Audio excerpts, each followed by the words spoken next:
दिन में इंसानी, रात में भूतिया मोहल्ला।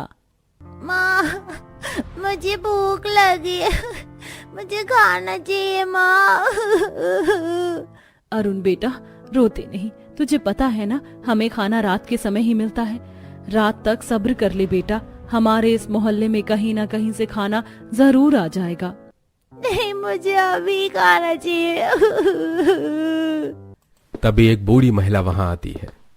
अरुण बेटा, हम लोग तो केवल रात के समय ही खाना खाते हैं। तुम्हारे बाबा और मोहल्ले के कुछ लोग गए हैं ना खाना लाने। देखना, रात तक वो हम सबके लिए कई सारा खाना लेकर आएंगे। ये छोटा बच्चा अरुण अपनी माँ जानकी के साथ इस मोहल्ले में रहता है। इस मोहल्ले का नाम अनोखा मोहल्ला है, जहाँ केवल 10 से 12 घर ही स्थित हैं। इस मोहल्ले में कई सारे निवासी अपना जीवन बिता रहे थे।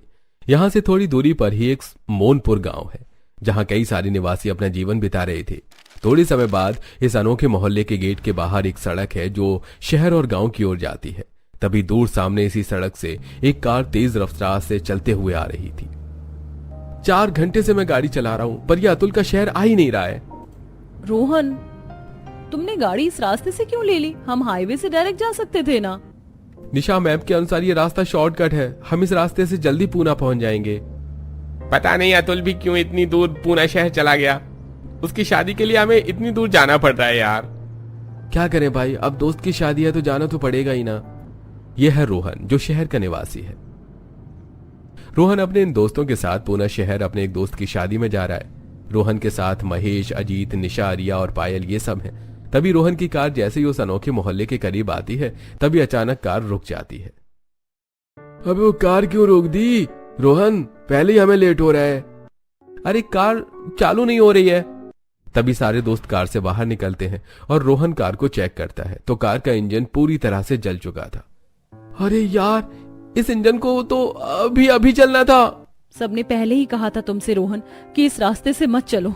देखो, हो गई ना आफत। अब यहाँ मैकेनिक कहाँ मिलेगा हमें? तभी सामने सड़क से एक बूढ़ा आदमी चलते हुए आता है।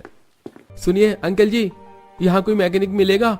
हमें अर्जेंट अपने दोस्त की शादी में शहर जाना है और हमारी कार खराब हो गई। बूढ़ा आदमी रोहन और उसके दोस्तों को हैरत भरी निगाहों से घूरे जा रहा था। ये हमें ऐसे घूर क्यों रहे हैं? बाबा, यहाँ आसपास कोई मैकेनिक मिलेगा क्या? यहाँ कोई मैकेनिक नहीं है। यहाँ से गांव थोड़ी दूरी पर है, पर वहां भी कोई मैकेनिक नहीं है। अरे यार, ये कहाँ फंस गए हम? अब हमारी गाड़ी कैसे ठीक होगी? यहाँ से थोड़ी दूरी पर एक अनोखा मोहल्ला है, वहां तुम्हें एक मैकेनिक जरूर मिल जाएगा। अरे वाह, चलो हम सब वहीं जाते हैं। सारे दोस्त सड़क से पैदल चलते हुए जाने लगते हैं। वो बूढ़ा आदमी कितना अजीब सा था ना। तभी पायल पीछे मुड़कर देखती है तो वो बूढ़ा आदमी वहां नहीं था। अरे, वो आदमी कहाँ गायब हो गया? अभी तो यही था वो, इतनी जल्दी कहाँ गायब हो गया? यह अनहोनी देखकर सारे दोस्त घबरा जाते हैं। रोहन, ये किस जगह फंसा दिया तूने हमें? तभी सब चलते हुए उसी अनोखे मोहल्ले के गेट के पास आते हैं। थैंक गॉड कि हम इस मोहल्ले के पास पहुंच गए। अंदर कई सारे लोग अपने अपने काम में लगे हुए थे। तभी रोहन और उसके दोस्त जैसे उस अनोखे मोहल्ले के गेट के अंदर प्रवेश करते हैं, तभी अचानक से वहां तेज तूफानी हवाएं चलने लगती हैं। अरे, ये तूफान कहाँ से आ गया? तूफान इतना जोरों का था कि रोहन और उसके दोस्तों की हालत खराब हो जाती है।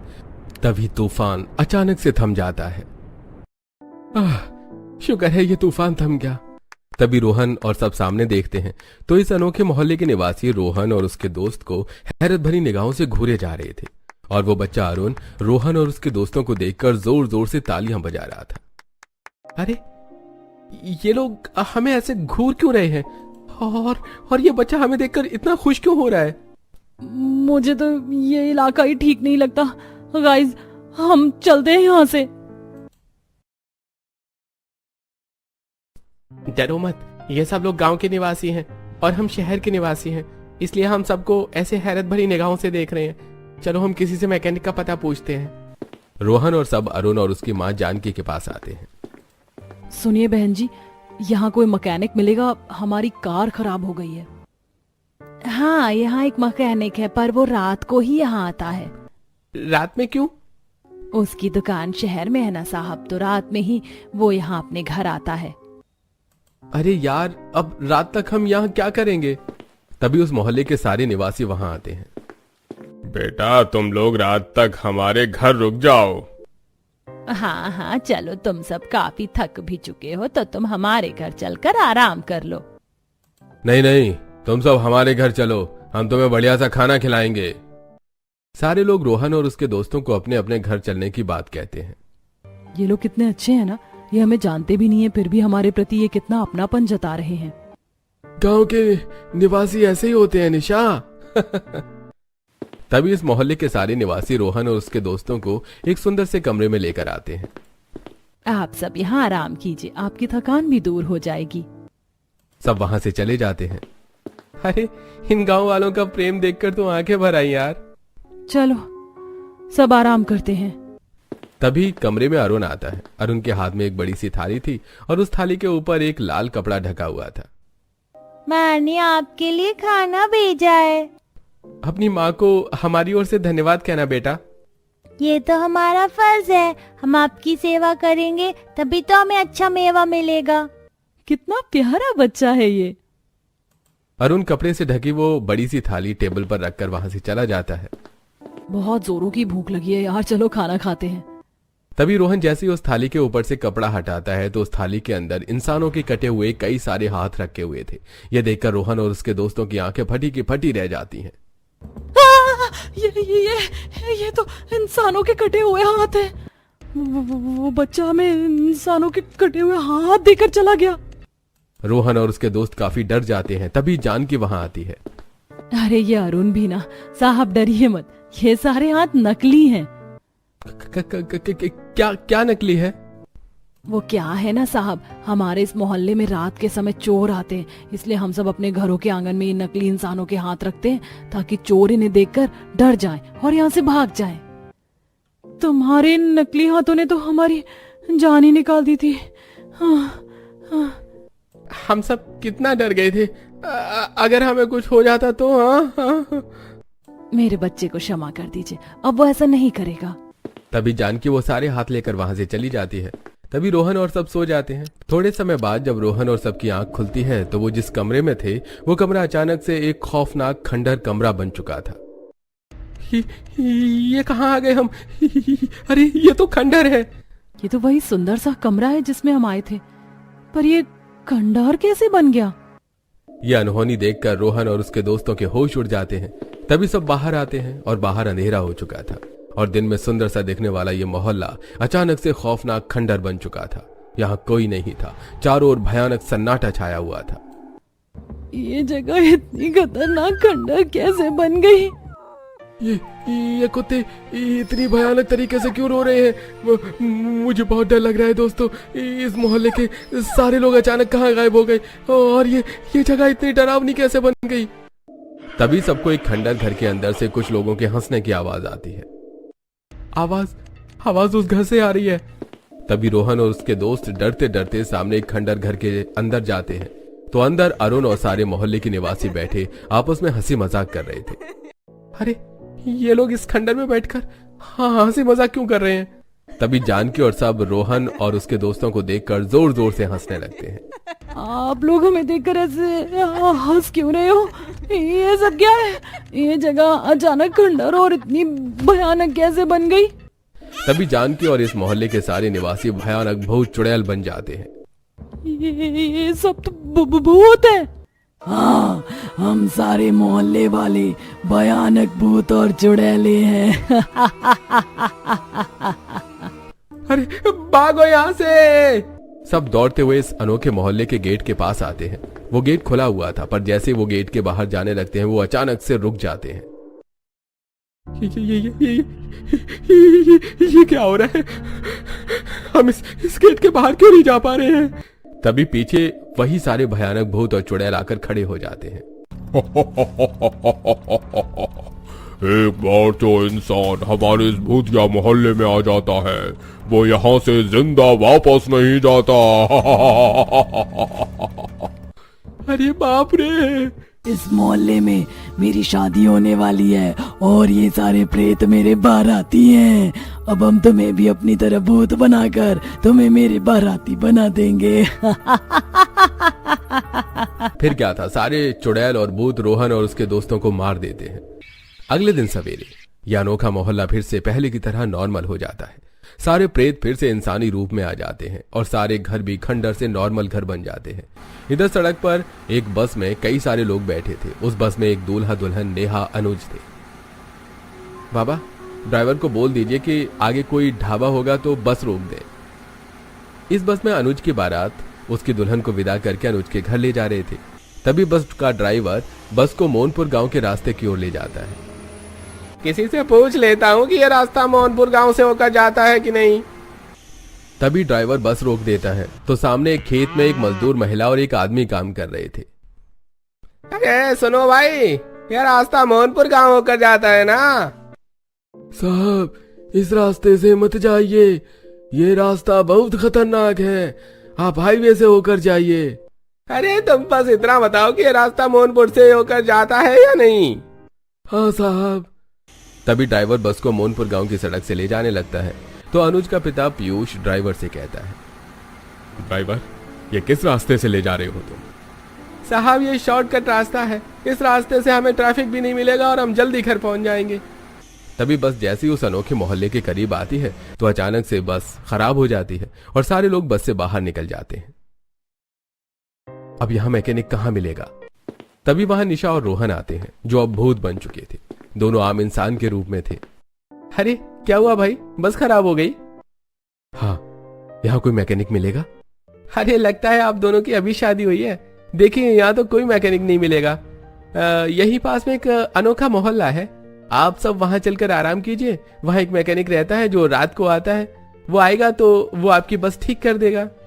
तभी अनुज और सारे बाराती रोहन निशा के साथ उसी अनोखे भूतिया मोहल्ले में आ जाते हैं, जहां सब अनुज और सारे लोगों को एक बिल्डिंग के 5 कमरे आराम करने के लिए दे देते हैं। अनुज और नेहा एक कमरे में थे। अच्छा हुआ इन लोगों ने हमें अपने घर में आराम करने के लिए जगह दे दी। हाँ, वरना हमें बाहर सड़क पर ही रहना पड़ता। चलो अब थोड़ी देर आराम कर लेते हैं, रात को मैकेनिक आएगा तब हम यहाँ से चले जाएंगे। दोनों बेड पर लेट जाते हैं। शाम के 6 बजे अनुज के मोबाइल पर उसके दोस्त विनय का कॉल आता है। विनय शहर में अपने कमरे में था। तभी अनुज कॉल उठाता है। अनुज, कहाँ हो तुम सब? तुम अब यहाँ तक पहुंचे क्यों नहीं? हम कब से तुम्हारे घर पहुंच गए हैं। तभी अनुज विनय को सारी बात बताता है। वो तो अच्छा हुआ इन अनोखे मोहल्ले वालों ने हमें अपने घरों में आराम करने के लिए जगह दे दी। तुम्हें दूसरे रास्ते से आना ही नहीं चाहिए था। खैर चल, जैसे ही तुम वहां से निकलोगे मुझे कॉल कर देना। विनय कॉल कट कर देता है। ये बस ड्राइवर भी ना, चलो देखता हूं आखिर कहाँ है ये मोहनपुर गांव का अनोखा मोहल्ला। तभी विनय अपने मोबाइल में इंटरनेट पर मोहनपुर गांव के उस अनोखे मोहल्ले की हिस्ट्री और लोकेशन चेक करता है तो उसके सामने एक आर्टिकल आता है जिस पर लिखा था मोहनपुर गांव का भूतिया अनोखा मोहल्ला। ये पढ़कर विनय की आंखें फटी की फटी रह जाती हैं। भूतिया मोहल्ला, ये क्या लिखा है इसमें? बहुत समय पहले की बात है। मोहनपुर गांव की एक लड़की मधु अपने गांव से थोड़ी दूरी पर स्थित एक अनोखे मोहल्ले के निवासी अभय से प्रेम करती थी। एक दिन अभय मधु को भगाकर अपने मोहल्ले में लेकर आता है। अभय, ये सब क्या है? मधु के पिता मोहनपुर गांव के मुखिया हैं। अगर उन्हें पता चला कि तुम मधु को ऐसे भगा कर लाए हो तो वो तुम्हें मार देंगे। दीदी, मैं अभय जी से प्यार करती हूँ और इन्हीं से शादी करना चाहती हूँ, पर बाबा मेरी शादी किसी और से करवाना चाहते, इसीलिए अभय जी और मुझे अभी शादी करनी होगी। मैं मधु के बिना नहीं रह सकता, मेहरबानी करके हमारी सहायता कीजिए। चिंता मत करो बेटा, हम तुम्हारी शादी इसी समय करवाएंगे। मधु अभय नाम के इस लड़के से प्रेम करती थी और अभय मोहनपुर गांव से थोड़ी दूरी पर इस अनोखे मोहल्ले में रहता था। तभी अनोखे मोहल्ले के सारे निवासी मधु और अभय की शादी की तैयारी कर देते हैं। अब जैसे ही मंडप में मधु और अभय की शादी होने लगती है तभी वहां मोहनपुर गांव का मुखिया बलराम, जो मधु का पिता है, वो कई सारे गांव वालों के साथ वहां आता है और सभी लोगों के हाथों में बड़ी बड़ी लाठियां थी। अरे रोक दो ब्याह। अरे बाप रे, बाबा आ गए। तेरी इतनी हिम्मत लड़के कि तो मेरी बेटी को यहाँ भगा कर ले आया। अरे गांव वालों, मारो इस लड़के को।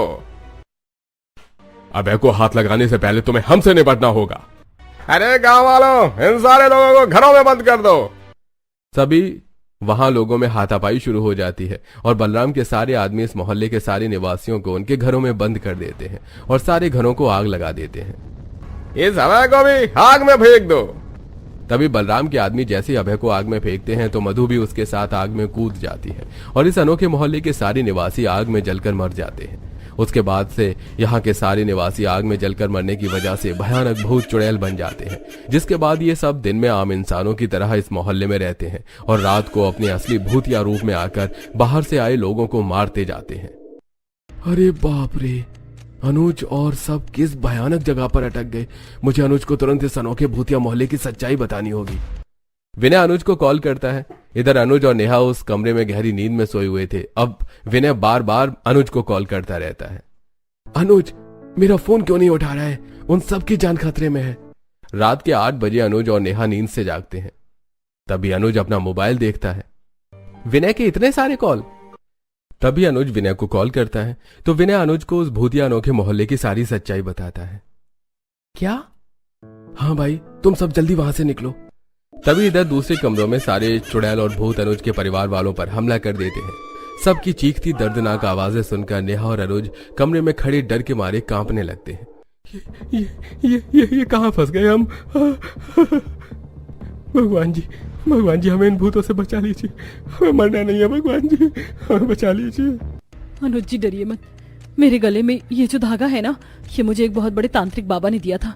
बचपन में मुझ पर एक भूत का साया हावी हो गया था, तब से ये धागा मेरे पास है। तभी नेहा उस धागे को निकालकर उसके 2 टुकड़े करती है और एक हिस्सा अनुज के हाथ पर बांधती है और दूसरा अपने हाथ पर। अब इस चमत्कारी धागे की वजह से ये सारे भूत हमारा कुछ नहीं कर पाएंगे। तभी दोनों कमरे से बाहर आते हैं तो बाहर उनके परिवार वालों की लाशें पड़ी थी, जिन्हें भूत और चुड़ैलों ने मार दिया था। ये क्या हो गया? भागो नेहा। दोनों दौड़ते हुए बाहर आते हैं तो बाहर उनके सामने सारे भूत और चुड़ैल सब खड़े थे। अरे इतने सारे भूत, इतने सारे भूत, इतने सारे भूत।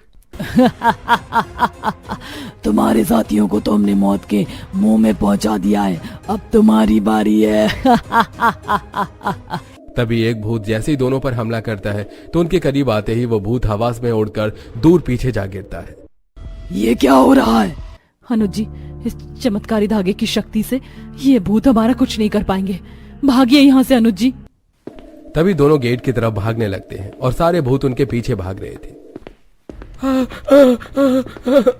पकड़ो इन्हें। भागिए अनुज जी।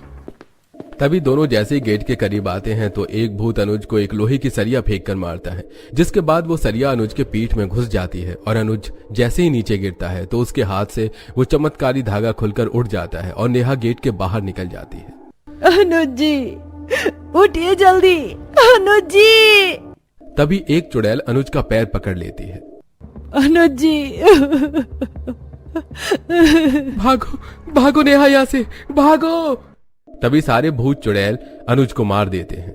ये देखकर नेहा वहां से भागने लगती है और सारे भूत चुड़ैल नेहा के पीछे भागने लगते हैं। बचाओ। तभी नेहा मोनपुर गांव की ओर भाग जाती है। दोस्तों अब क्या हो